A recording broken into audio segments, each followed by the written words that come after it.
jechuudha.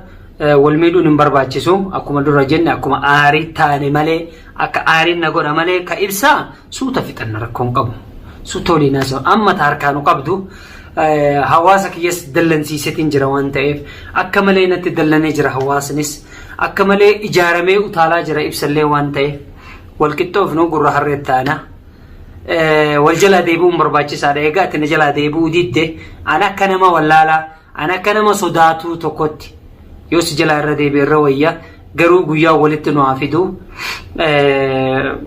guyyaan deemee dhufuun oolu kasanii achitti mana. Kanaaf hundi keessanuu warri nageenya buusaa jettan hundi keessan onnee ol nuu kenna nageenya ni buusaa hangama kiyyaan mujallee gaddiisa nagaan jira fayya gabaa isin argisiisa barbaaddani adduubamee hidhaa keessa jira malee isaa miti ka isa wajjin hidhamee guutuu gadhiisa amma booda nagaan barbaada nageenya barbaadna waan ta'eef yoo akkana wal dorsisuun wal miidhuun tankaarbii walii fudhachuun kan taatu taate hin barbaachisu waan ta'eef ibsaan gaa magaalaa ijaaratee socho'uun lafa dhiituun si dhabamsiisaa ufii dhabama malee na dhabamsiisus hin danda'u. Naafi maammeen dhimmatee dhuunfaadhaa tagartee waliin nuuf iddee halkanii guyyaa wal fuuloolee ol duruun dhaabdu hin jirtu waan ta'eef moolii godhaa jee dhiifamaan gartee miti waa hundi irra walii dabaraadhaa jee. Saniifin an abbaa fedhee utaanaan kan namni miidhe hundinuu yoo jiraatanii hattaa yoo kana balleessillee yoo jiraate an gara kiyyaan haafoo naa illaa isin hin jeetin jira. Kana duuba agartee miti waan hin taanillee naan jee isun ta'uu dhiifame isin godheetin jiraan. Deebinu ija deemtu kanaan tanka akka socho'aa jirtu kanaan dachaasis waan harkaa fuudhuu hin dandeettu dachaasiin karaas gadhiisa wanni ati humnaan deemtu takka hin jiru dachaasiin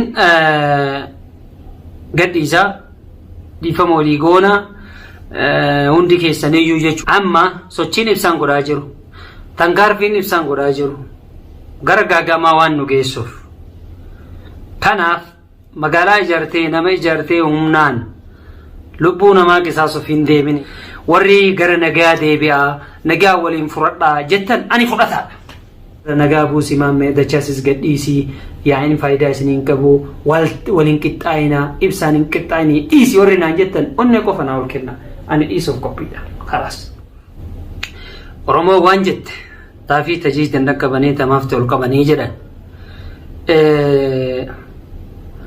amma wanni dabree jira.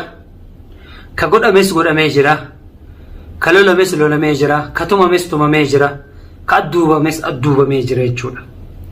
Amma sochiin ibsaan godhaa jiru tankaarfiin ibsaan godhaa jiru gara gaagamaa waan nu geessuuf kanaaf magaalaa ijaartee nama ijaartee humnaan lubbuu namaa qisaasuuf hin deemineeti karaa nagayaatiin osoo fixanne hangama kiyyaan